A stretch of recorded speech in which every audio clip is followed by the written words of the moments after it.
Good evening, everyone.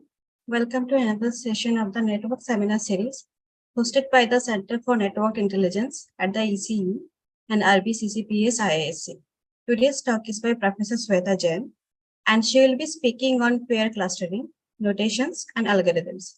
Professor Jain is an assistant professor in the Computer Science and Engineering Department at the Indian Institute of Technology, Ropar. Her research interests are machine learning, game theory, and mechanism design. She obtained her PhD in computer science and engineering from IIT Bangalore and worked as an assistant professor at IIT Bhubaneswar before joining IIT Ropar. She is also heading the Indo-Taiwan Joint Research Center at IIT Ropar. Before we move on to the talk, we would like to request the audience to subscribe to our Google group for the information on future talks. You can also visit our website for more details. I'll be pasting the links in the chat box. Please do check. Finally, we request the audience to keep your microphones on silent for the duration of the talk, except when asking questions. And for questions, you may unmute yourself and ask Professor Jain directly. Over to you, Professor Jain. Okay, thank you, Ankita, for such a nice introduction, and thank you everyone for hosting me. Thank you, CNI organizers, for hosting me. So today I'll be basically talking about one of the recent work that I have been doing for past couple of years.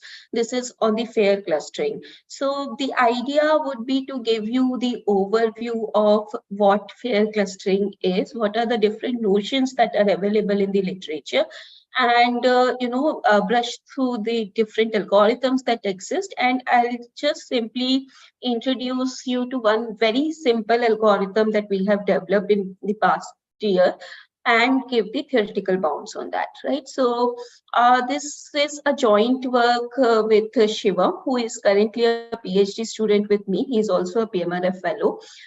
Ganesh, who is currently an assistant professor at IIT Hyderabad, and C.K. Narayanan, who is at IIT Palaka. So before delaying further, let's start. So in this talk, we are talking about the fairness, right? So first, let's talk about what is fairness and how this fairness has been, why the researchers have started talking about the fairness. So this whole idea of fairness started with this compass controversy, where the compass software, which is the risk assessment tool that was actually used to predict the risk score of the prisoners, right? So what was the issue with this particular software? The issue was that if once this was used, people realized that this compass software was heavily biased against Black American. So what do I mean by that? It means that if, let's say to this software, if I give the profile of prisoner A and if I give the profile of prisoner B, then even though they have the same possibility of committing the crime in the future, risk assessment of prisoner A was significantly lower than the risk assessment of prisoner B, right? The similar thing was also noticed in the Apple credit card software that Apple had, Apple had used. So basically what it was doing is the idea was basically that if there are several accounts and I want to find the credit rating of the people, then again it was found that it was biased against the female candidates. So this is standard in the machine learning literature. And what it opened up is it opened up a lot of researchers started working on, what are the, how we can make the machine learning models more fairer and more unbiased towards a group of people. So basically the idea is the same. Most of the machine learning models, when we want to use these machine learning models in these for the society, right? So, but when we are using them for the society, let's say the loan approval, the risk prediction, the healthcare facility, and so on and so forth, they basically impact the human decisions, right? So you want these decisions to be as fair as possible. However, most of the literature, if you see, it is more prevalent in the supervised learning rather than unsupervised learning. So it is still in the formative years, but over a past 2 years or so, we have seen a steady increase of papers in the unsupervised learning. So let's begin with the motivation of why do you require fairness in the unsupervised learning. Right.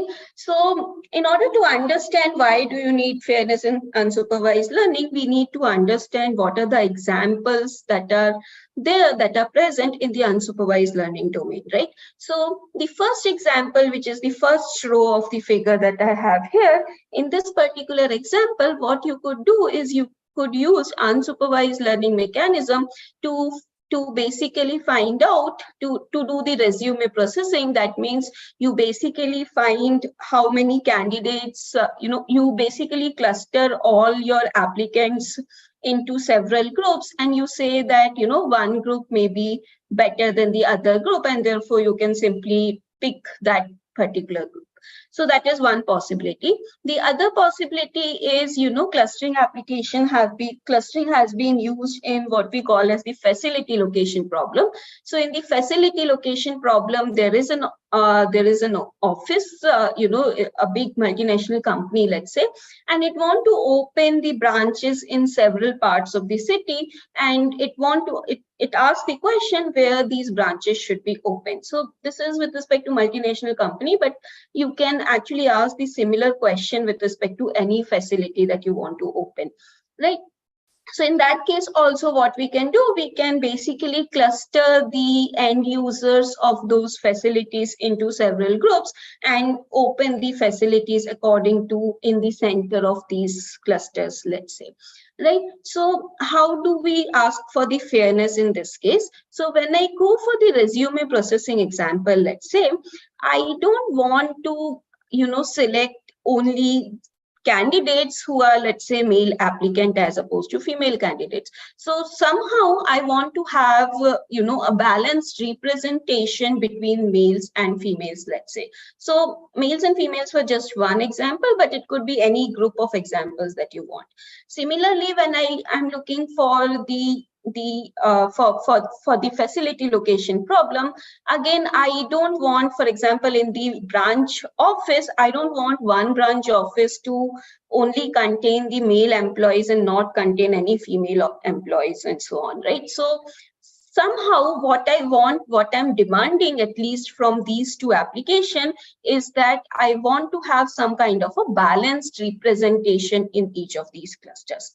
And when we demand the balanced representation in each of the cluster with respect to a group, intuitively this is called as the group fairness. So we'll formally define the notation in a couple of slides later, but the basic intuition is in the group fairness in clustering domain, you basically demand each cluster to have some kind of a balanced representation.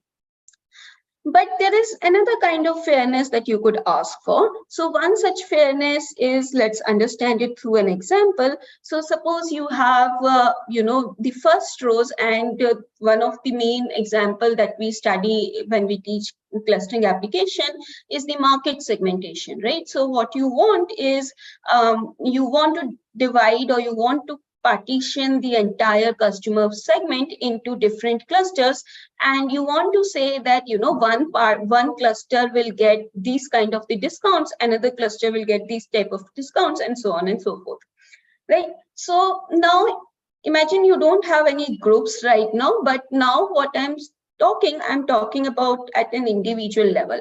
So then I'm saying that if my profile is very similar to this profile with the similar candidate, then I should get these similar discounts, right? So for example, in this case, if this guy is very similar to this guy, him getting 50% off and them getting 60% off is not fair to this guy, right? So this is similar to whenever you want to talk not at a group level, but at an individual level, and this is called the individual fairness. right? So of course there are other type of fairness also, which I'm not touching upon due to the time limitation, but you could look into it if you have if you get interested in this kind of a work. So this is what we are looking for, right? So let's formally define these notions, and then let's try to understand the relationship between them, right? So the first notion which first intuition which we developed was with respect to the group fairness, where we are demanding some kind of the balance notion, right? So if I were to write it mathematically, then what I'm saying is, in this particular figure, each of the data set basically belong to, and right now just focus on the binary protected group, binary group. So each data point basically belongs to either one group or the other group. So in this case, my group is green points and the red points, right? So then what balance notion says is that if I take the ratio of one group to the other group, then it has to be maximized, right? So basically what I'm saying is, in this entire data set, with respect to one red point, I have two green points, and therefore the maximally balanced cluster would be where in each cluster I maintain this ratio of two green points against one red points, right? So in this case, the balance I say is half. So tau balance, basically what it does, it tries to maximize the balance with this within each and every cluster. So this is called the tau balance notation. And one of the first algorithm or this particular notion was defined in this paper, which is fair clustering through fairlets. This appeared in URIPS 2017, and this was the first paper which started talking about fairness in unsupervised learning. And this is the first notion that they came up with, that I want the balanced representations in the clusters. Please feel free to ask any doubts if you have in between. Okay, so similarly, as I said, this is the very basic definition. There are subsequent definitions that we will discuss in this particular talk, but I want to first start with very, very basic definitions in both group fairness and the individual fairness. So in individual fairness, what you are asking, so you're precisely asking the similarity with this, you're basically asking that whether I'm similar, whether the people or the data point similar to me is getting the same treatment or not. This is what we had, right? So what individual fairness asks for is, let's say for every point, like here, you basically create a circle which contains n by k points. And then what you say is that a clustering is said to be individually fair if in that particular circle, the center lies. So what it basically does is, it suggests that if I were to do a uniformly, if I were to just find these centers uniformly at random, then also I would actually, for every point, I would have found a point within that particular radius. So this individual fairness kind of enforces that. This is just the fair. Sorry, I have a question. Yes, please. In the previous slide, another one. So slide number 6. Okay. Yeah, here this fairness notion was introduced in an unsupervised learning paradigm. Yes. But here aren't you implicitly assuming you already know the labels? No. So this is, thanks for asking this question. These are not the labels, but these are the group information. So basically, in the resume processing example for, let's say, I know whether the person is a male or female, which is his or her group information, but I don't know the worth of that applicant. So label is not known, but the group information is known. Does it make sense? All right, thank you. Okay, any other question? Great. Thank you for asking this. Okay, so in the individual fairness, as I said, what you primarily require is that the distance of you from your corresponding center should be close to that radius that we defined, right? So that is the intuition. Now, the next question that we started asking was, what is the relationship between this group fairness and the individual fairness? Can you come up with an algorithm which satisfies both group fairness and individual fairness? Well, it depends. In the most general case, it's not possible, which can be seen from this figure, right? So again, as I said, if you consider group information to be green points and the red points, and consider that you kind of have equal green points and red points, we are basically trying to find an example for the worst case. Then what group fairness will do is basically it will try to equalize the red points and the green points in each of the cluster. And therefore, you will get this big oval shape kind of clusters when you demand for the group fair clustering. However, when you do this, then the centers are shifted here, and this could be arbitrarily bad distance because you can make them really, really far apart. But however, if you ask for the individual fairness, then this particular point will have n by k points here, and the center, if I go for the group fair centering, it will be too far, right? So therefore, this clustering, which is represented in dotted line, will be the most individually fair clustering. So therefore, if the group notions and the similarity indexes, which is defined by the distance, do not coincide with each other, then a solution with group fairness and the solution with individual fairness can be completely different. So this is what this figure is saying, right? So what we have worked in, so this was just to give you the introduction about the group fairness and the individual, very basic definitions. What we will now do is to continue with the talk, we'll just focus on the group fairness notion because that is where we have worked more dominantly. So we saw one basic definition of group fairness, which was the balance. So, but the basic idea is similar. Every notion kind of try to enforce that kind of the balance notion. But what happens is if you define the balance with respect to ratio of one group to the other group, then you cannot use the standard techniques of clustering, for example, LP-based techniques. You cannot formulate the LP kind of a framework here. So in order to do that, what Bera Chakrabarti in their paper, again in NeurIPS 2019, did is they kind of gave another definition and they formulate an LP. So the definition they used was basically, what they essentially did was they kind of separated out the balance notion into restricted dominant notion and the minority protection notion. So what is restricted dominance notion? Restricted dominance notion, intuitively what it does, it avoids lot of data points from one group to be present in a cluster, right? So let's say if the cluster size is 100, and if you have only two groups, males and females, and let's say tau A is equals to half, then what restricted dominance say is that you cannot have more than 50 males in one cluster and more than 50 females in the same cluster, right? So it prevents the it kind of prevents the dominance of a particular group. And the minority protection is the reverse of restricted dominance. What it does, it basically,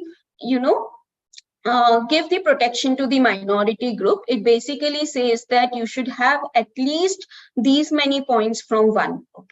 So this is what tau RD and tau MP does.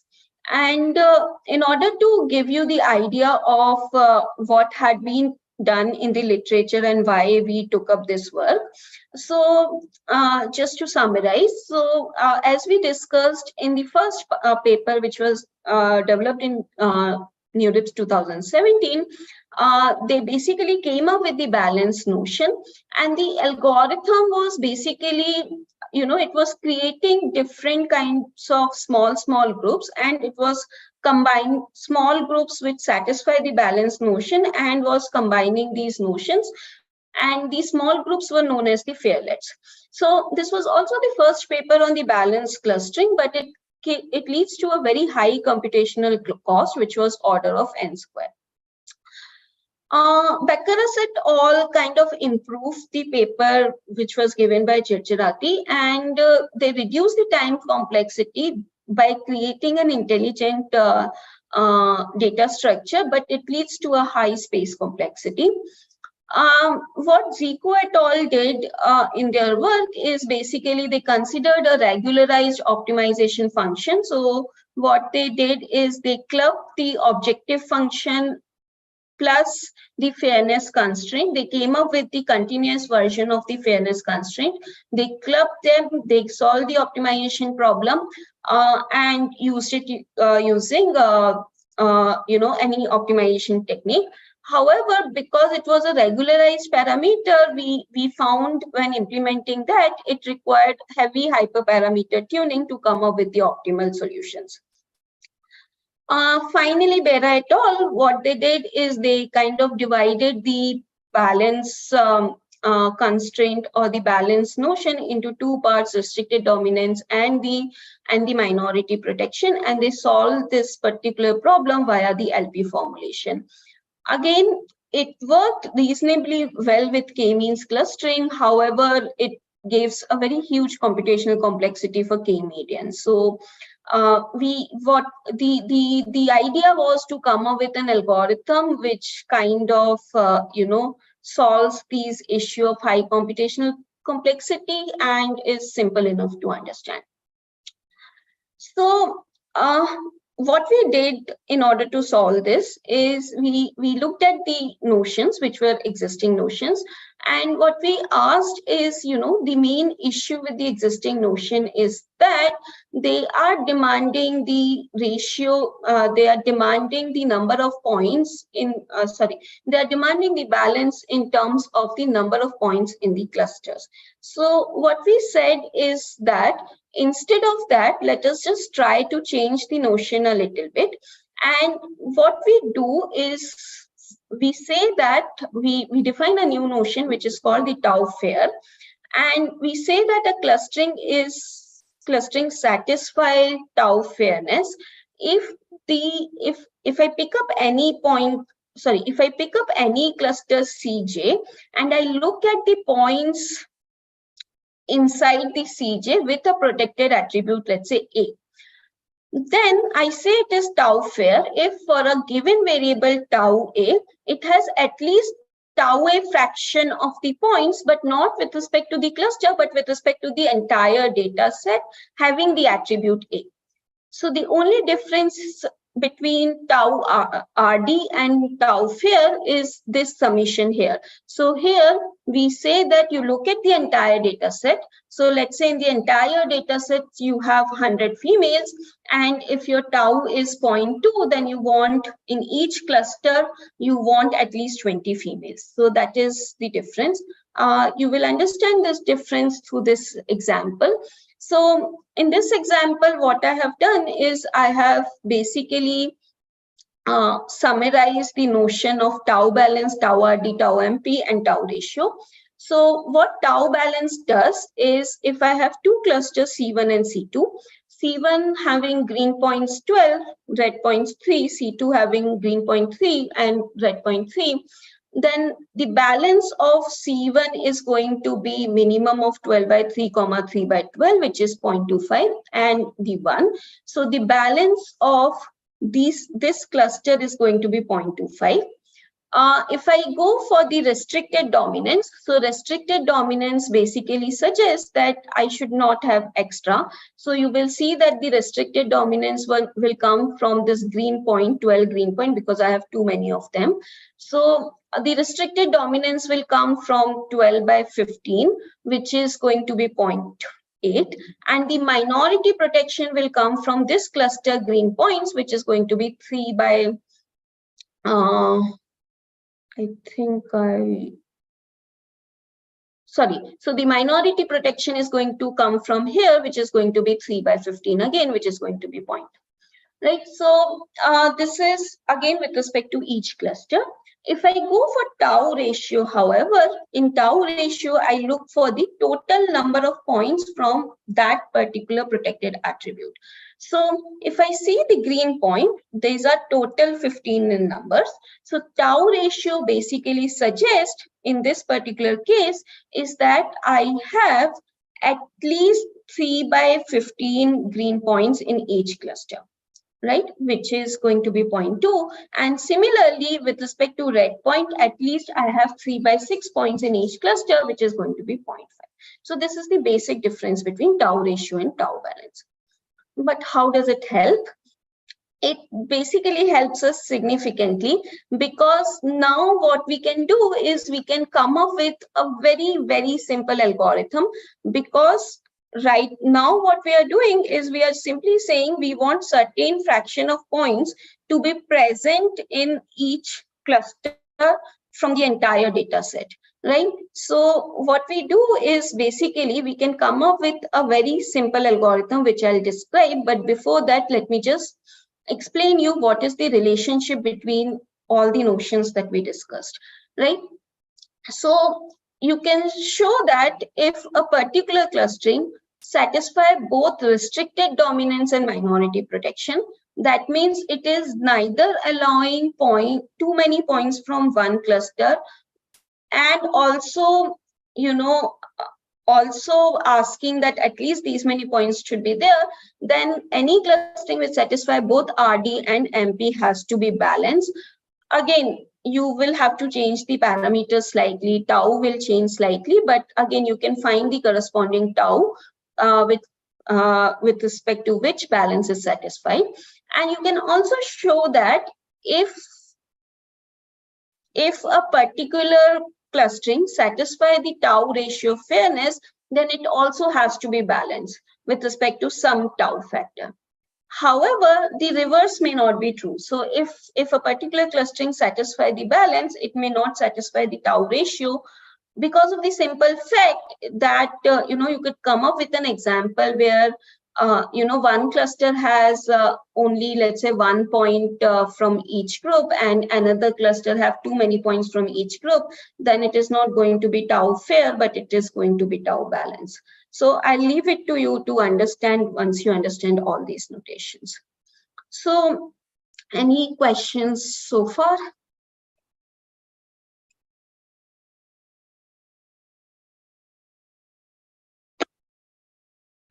Okay. So now let us discuss this algorithm, and this is the most interesting part. So what I want to come up with an efficient algorithm which achieves some clustering objective cost. And the clustering objective cost is going to be the standard clustering objective cost that we have seen, but also ensure the fairness.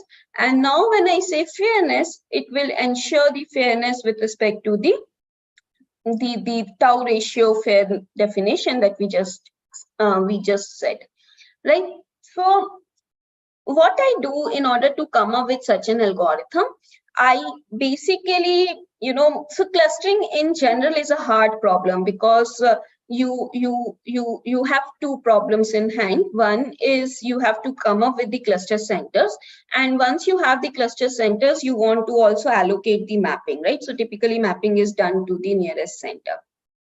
So before doing that, what we do is let's forget about the problem of finding the cluster centers. We'll tackle this problem later, but let's just simply talk about the problem of the assignment. So what do you mean by assignment? So imagine that magically somehow you have the cluster centers C1 and C2, and they're given to you, right?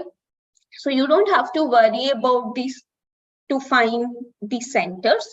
What you have to worry about is to come up with an assignment function which minimizes the intercluster distance and also ensure the fairness, right? So this is the problem that I have in hand. Given given centers, I want to find the assignment. So what I do now, I also know that I have to do the assignment with respect which obeys the tau ratio fairness. And for the sake of the understanding, what we will assume is that if I have two cluster centers, then I want to divide these entire points half, right? So basically C1 will take 2 red points and 1 green point, and C2 will take 2 red points and 1 green point. So this is same as achieving tau ratio with the value tau is equals to 1 by k. How do I do it? I simply do the round robin allocation, right? But this round robin allocation is slightly different from what you do in k-means clustering. What I do is basically for each of these points A, B, C, D, E, and F, I define their respective distances from their centers. Once I have these center metrics with me, what I do, I simply start allocating. But remember, in the standard k-means clustering, what you have is you basically, you pick up a center, you pick up a point and you allocate it to the closest center. In this case, we will do a round robin on the centers. So what we'll do, we'll pick up a center C1, we'll sort it on the group and the distance basis. Now what we'll do, we'll pick up a center C1, and what C1 will do, there is a slight jump, so let me try to explain. So we'll pick up a center C1, and C1 will pick its most favorite point, which is, let's say, C. Once C is allocated to C1, I will go to C2 and ask C2 to pick its favorite point, which is going to be A. Once A is also allocated, I will go back to again C1 and I'll ask it to pick up the most favorite point, and that would be D. And similarly, C2 will pick B, and so on and so forth, right? So every round robin, what happens is whenever there is a turn of a center, it will pick the close. So if I am at red group, then each center will pick the closest point of that particular group, and this will happen in a round robin fashion. So this is different from your k-means algorithm. Okay, once this is completed, you repeat the same for the other group, right? So remember, this is slightly different allocation than the k-means algorithm, and also I'm assuming that the centers are known to us. We'll see how to tackle this problem little later. Ma'am, good question. Yeah. So here, what happens if if a point is equidistant from C1 and C2? Then you basically define an ordering, and so for example, this was the case here. In this case, C. Okay, so if it would have been C here and 3 would have been there, then it just depends on what ordering you have chosen. So if C1 you have chosen first to go, then C1 would choose C, and then for C2, C will not be available. It will choose the next nearest point. Is that clear? Thanks, ma'am. Thank you. Okay. Great. Yeah, we do this, right? So we do this craziness, but the thing is that, if you really see the convergence guarantees of k-means or the theoretical guarantees of k-means, it has an important thing, which is basically I was assigning each data point to its closest center. I'm no longer doing this, right? So this can ideally go arbitrarily bad, even if I know the centers. Our theorem, what it says it does not go arbitrarily bad if I'm still in the So what this theorem basically what it says is that the round robin allocation, which I just described you now, it gives two approximate solution to the fair assignment problem. So again, what is a fair assignment problem? Fair assignment problem is the problem where the centers are fixed And with respect to fixed centers, you want to divide the points in such a way that tau ratio fairness is maintained. Okay, how do we do this? So what we do is basically, again, giving you the intuition based on the time constraint. So what we can do is we will just do it for let's say k is equals to 2 clusters. If I do for 2 clusters, so imagine there is an optimal clustering which gives you an optimal solution, and you have done some round robin allocation which gave you something. So you want to bound your assignment with respect to the optimal solution, right?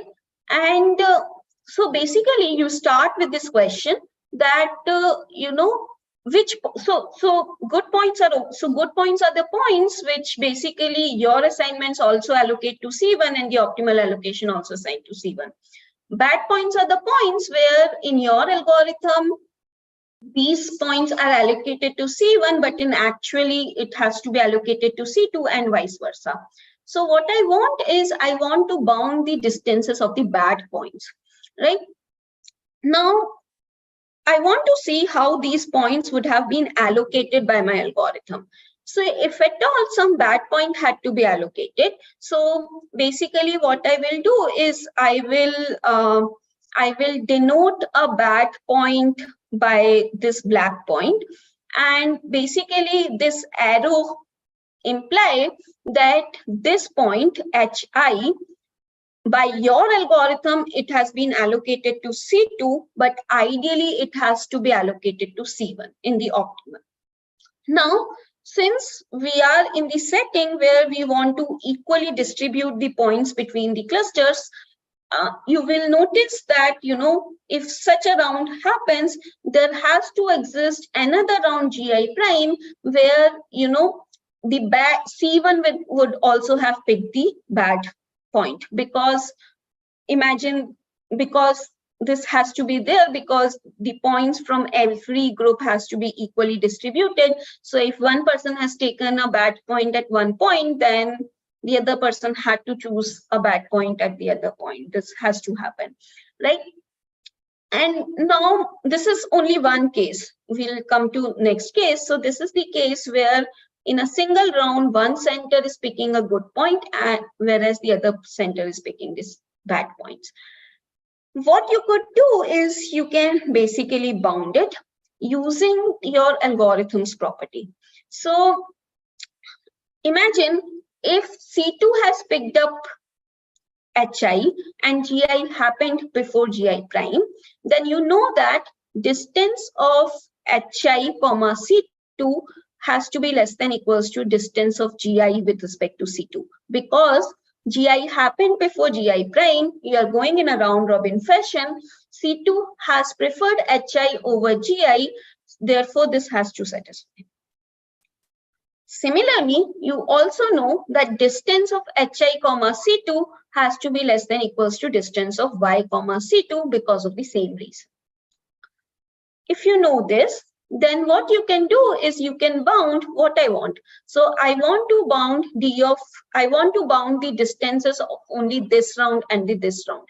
So this round distance is d of x comma c1 plus d of hi comma c2 plus d of gi comma c1 plus d of y comma c2. This is the total distance between rounds gi and gi prime by your algorithm. And what I can do is I can bound these distances using only two things. One is triangular inequality and second is these properties. Right? So what I do is basically GI of C1, So I basically apply the triangle inequality on GI of C1. I replace GI of C1 by GI of C2 plus C1 C2.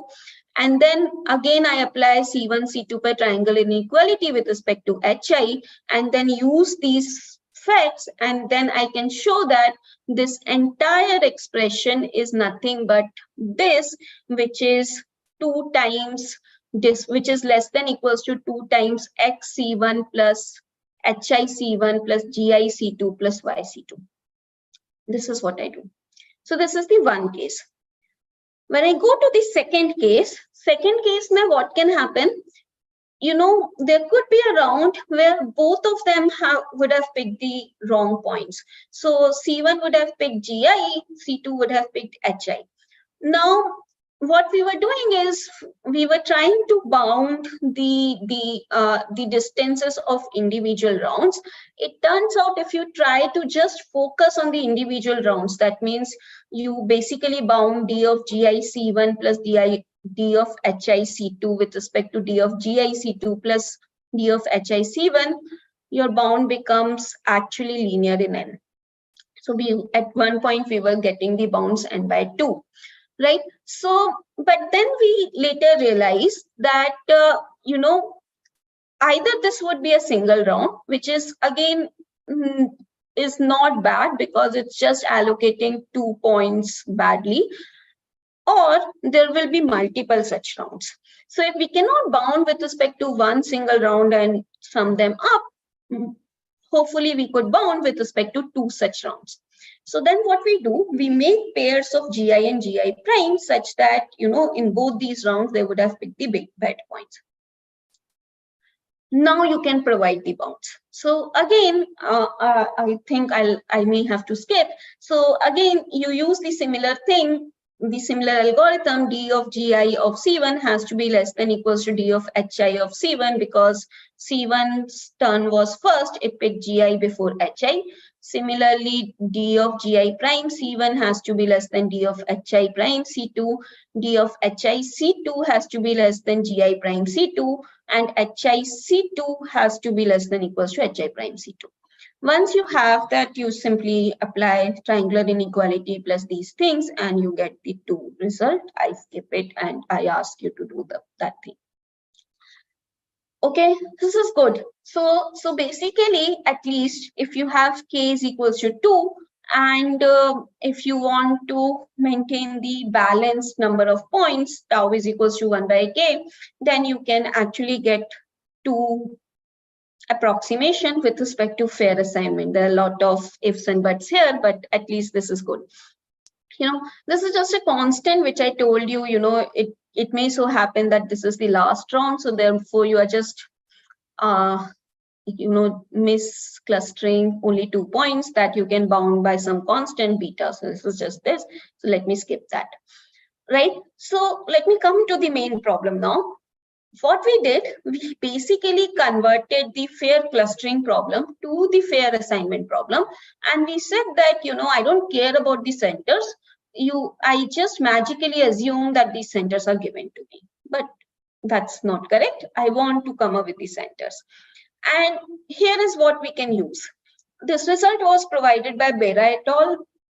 Because there's a time restriction, you can go and read the paper, but I'll just give you the intuition of what this result says.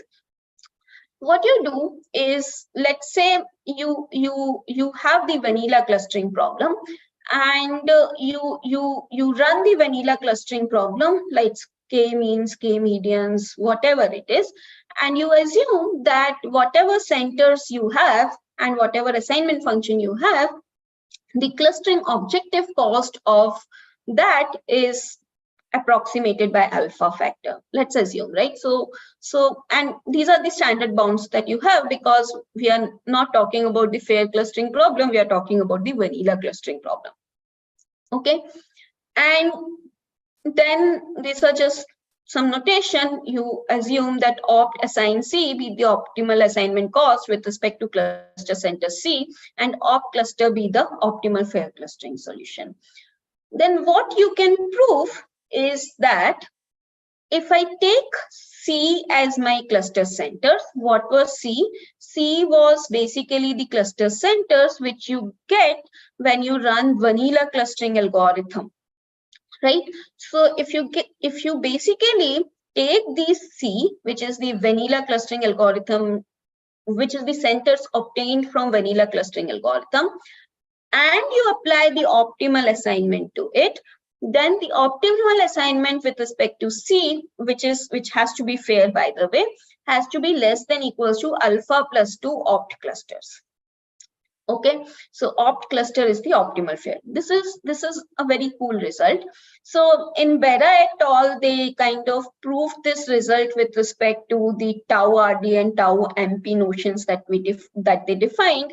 It turns out this particular lemma also goes through if you change the notion to the tau fair or tau ratio fairness. Okay, so if you have this result, that's it. Then you can bound the overall cost. Then the cost of the round robin algorithm, we just proved that it is less than equals to 2 into opt assign C, where C is the magic cluster that you had. Now what I'm doing, I'm just replacing C with the vanilla clusters that I get, plus beta was because you had only single round, and this opt assign C because of the previous lemma is less than equals to alpha plus 2 opt cluster. So then you know that the round robin algorithm, which is a very, very simple algorithm, has this cost which is bounded by this thing. So this is the cool result. Okay, so what I did, I kind of solved at least one problem. The assignment problem, we converted it into clustering problem. So now you don't have to worry about the centers, but you have to increase it to K. And unfortunately, I have some bad news here. So what we do is, what you can do is, again, just going through the intuitions. What you can do is you can kind of extend the similar proof techniques to K clusters. However, if you do that thing similarly, instead of 2 opt, you get 2 to the power K minus 1 opt bound, which turns out to be exponential with respect to K.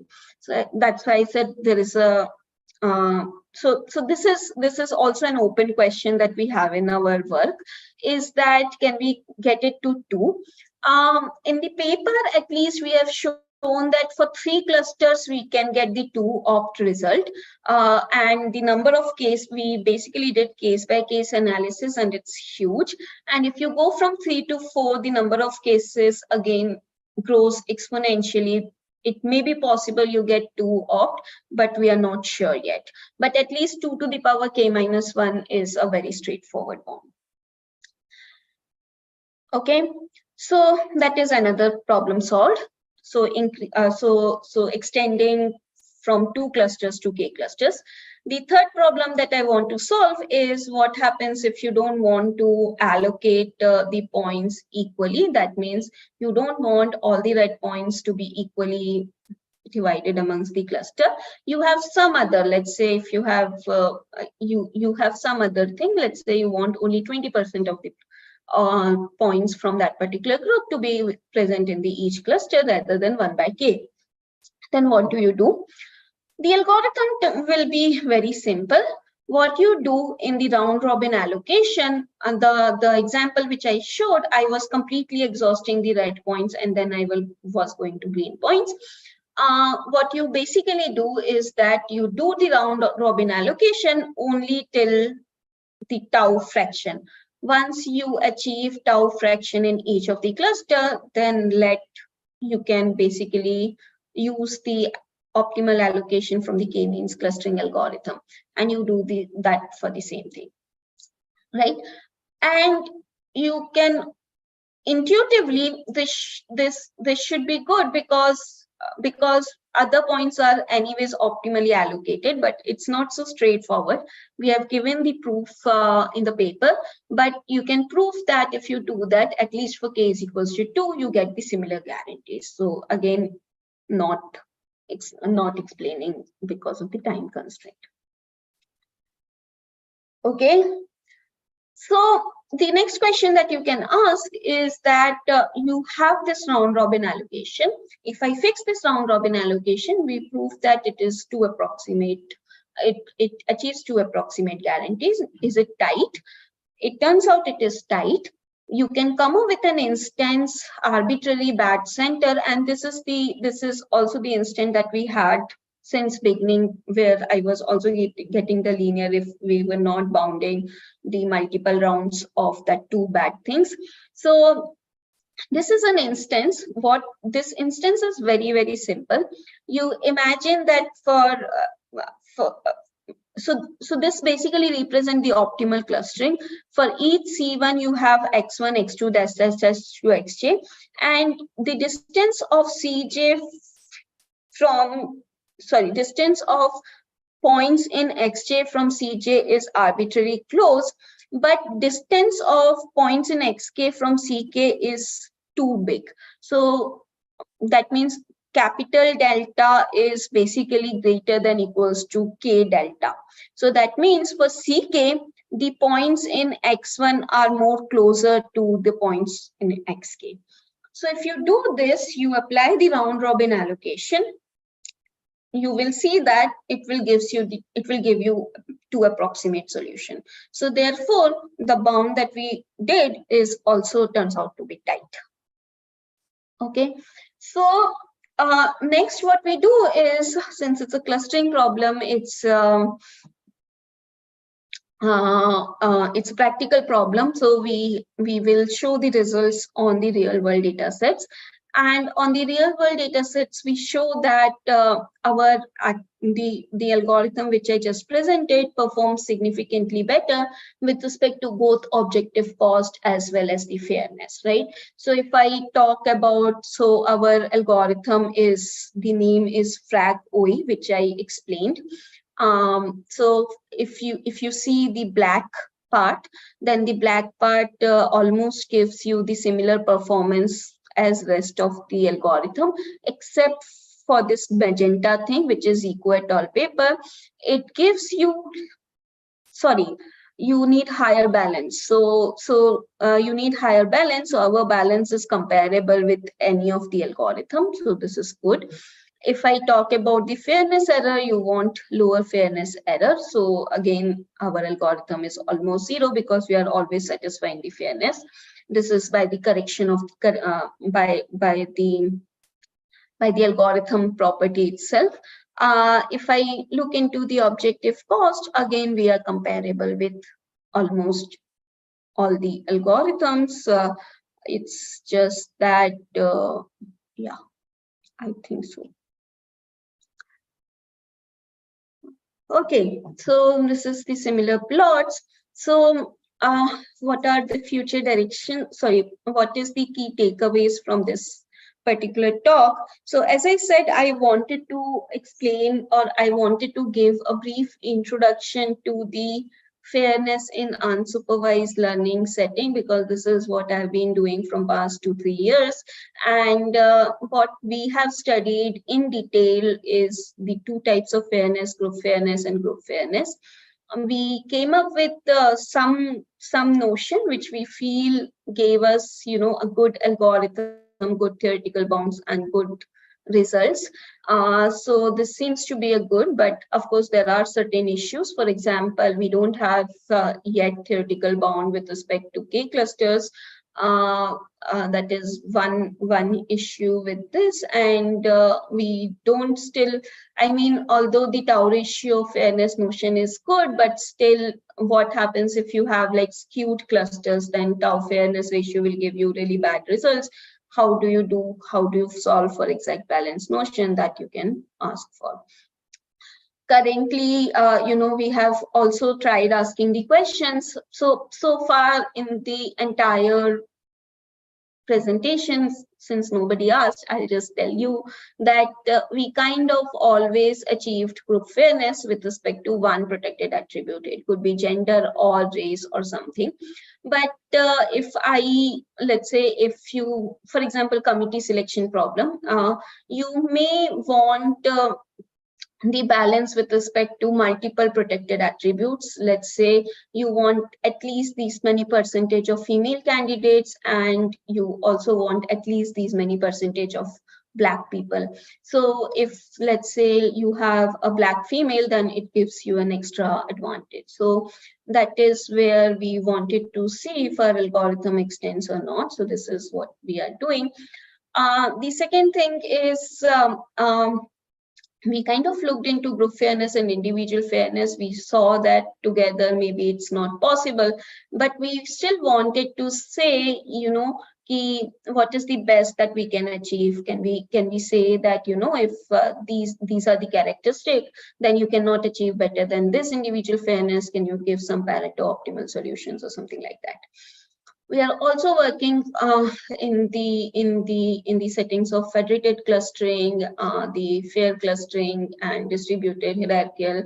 We have primarily, so far we have primarily focused on the distance-based metrics. So how to, you know, extend it to hierarchical clustering. I think that's it from my side. By the way, if you want to look into the paper, so this entire presentation is basically from multiple papers. So this is the main paper which has recently been published in DMKD journal. In AMA's extended abstract, we showed this theoretical relationship between the different clustering notions and all.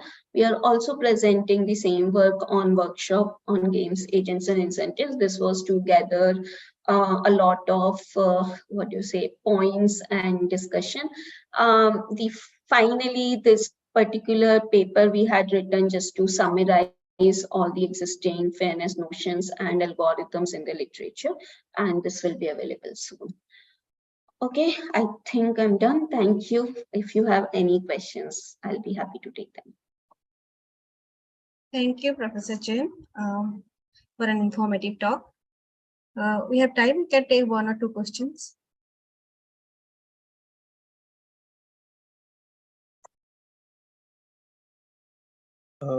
Hi, I have a question. Yeah.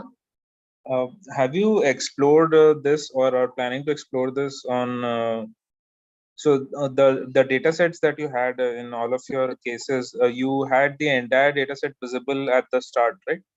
Right. So for big data applications, you generally don't have that luxury where you can load the entire data into memory, or you have a streaming approach where the data comes in blocks. Yes.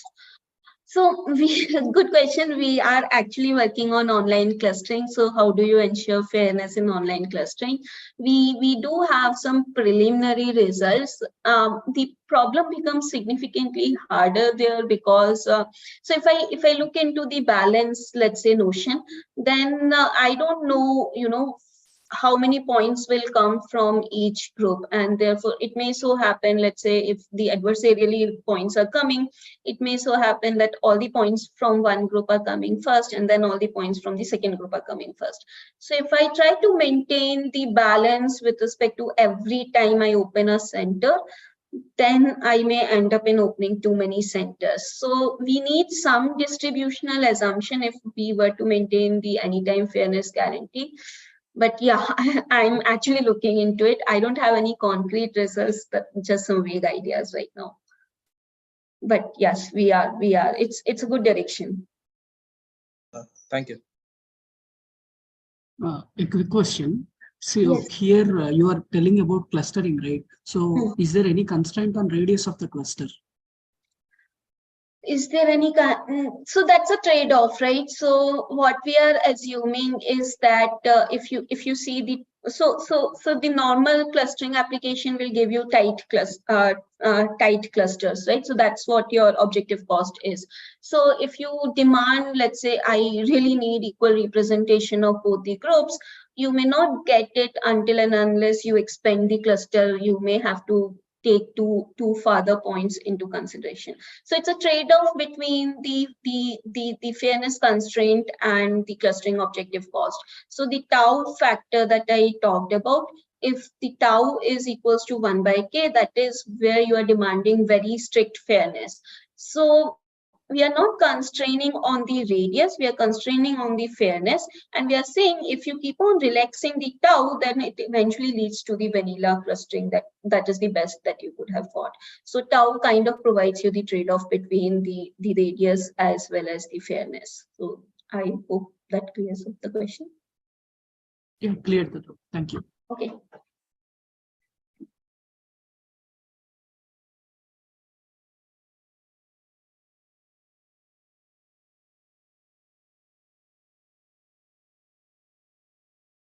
If there are no more questions, we can close the session for today. Thank you, Professor Jain, again. The slides and the Video will be available at the web page.